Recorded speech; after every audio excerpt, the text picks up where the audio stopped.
In this video, we will be learning how to use a data sheet to track the number of trials produced by your child in home practice for speech sounds.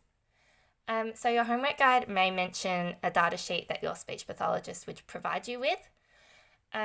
We've actually found that this data sheet was a bit complex and it's better just to stick with a plain bit of paper, which is what we're using here. Tracking dosage is important because the evidence recommends a minimum number of trials for the best treatment effect. So you would just tally every time your child produces a sound. So, when you get to 5, you tally.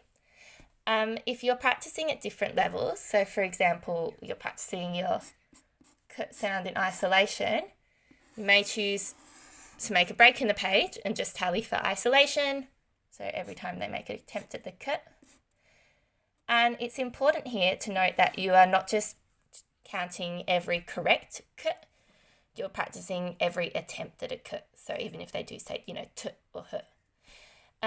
If you're practicing at CV, which is consonant and vowel, so your speech pathologist might refer to this as silly sounds, and this is words like, ku, ka, ki, ko.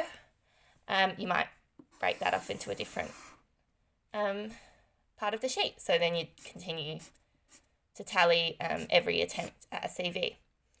And you might just be doing these two in the practice, but if you are doing anything at word level in the same, you do the same thing. Just write word and do your tallies.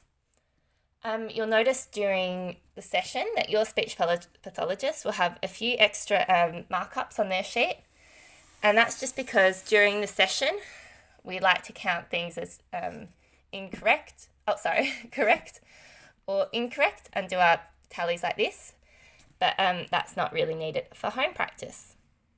And that's our video on how to use a data sheet to count trials. One more thing I will mention is if you're practicing at word level with minimal pairs, you only count the attempts at the paired word with the target sound. So, you'd count for cart, but you wouldn't count anything for tart if they were actually meaning to say tart.